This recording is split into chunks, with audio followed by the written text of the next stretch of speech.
Power star Pawan Kalyan రాజకీయాల్లో బిజీగా మారిన విషయం తెలిసిందే.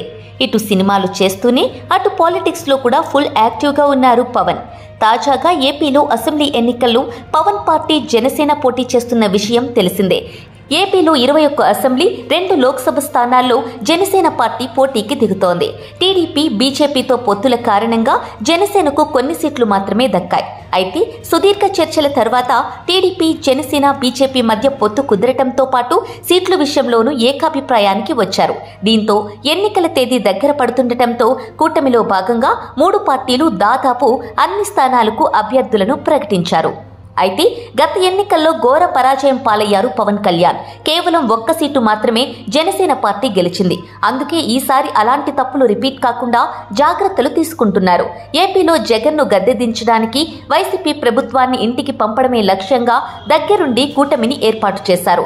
దీనికోసం పవన్ కళ్యాణ్ సినిమాలకు పూర్తిగా విరామం ఇచ్చి రాజకీయాలపై ఫుల్ ఫోకస్ పెట్టారు. ఇప్పుడు పవన్ కళ్యాణ్ పార్టీకి సంబంధించి మరో ఆసక్తికరమైన వార్త ఒకటి వైరల్ అవుతోంది. అటు ఏపీలో అసెంబ్లీ లోక్సభ ఎన్నికల్లో పోటీ చేస్తున్న జనసేన ఇటు తెలంగాణ లోక్సభ ఎన్నికల్లో కూడా పోటీ చేసేందుకు సిద్ధమవుతున్నట్లు సమాచారం. అనూహ్యంగా తెలంగాణ లోక్సభ ఎన్నికలకు సంబంధించి జనసేన పార్టీ సమన్వయ కమిటీని ఏర్పాటు చేయడంతో పోటీ దాదాపు ఖాయమైనట్లు తెలుస్తోంది. ఎన్డీఏ కూటమిలో భాగంగా ఏపీలో పోటీ చేస్తున్న జనసేన తెలంగాణలోనూ పొత్తులో భాగంగానే పోటీ చేస్తుందా అనేది ఇంకా తెలియాల్సి ఉంది.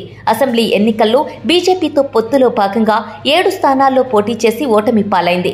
మరి లోక్సభ ఎన్నికల్లో పోటీ చేసి తెలంగాణలో ఖాతా ఓపెన్ చేస్తుందా అనేది వేచి చూడాలి. అయితే జనసేన తెలంగాణలో ఇప్పటి వరకు 17 లోక్సభ స్థానాలకు గాను 1 నియోజకవర్గానికి కూడా అభ్యర్థులను ప్రకటించకపోవడం గమనార్హం. ఎన్నికలకు సమయం కూడా తక్కువగానే ఉంది. మరి ఈ క్రమంలో జనసేన తన అభ్యర్థుల్ని ప్రకటిస్తుందా, తెలంగాణలో పోటీకి దిగుతుందా అనేది వెయిట్ చేసి చూడాలి.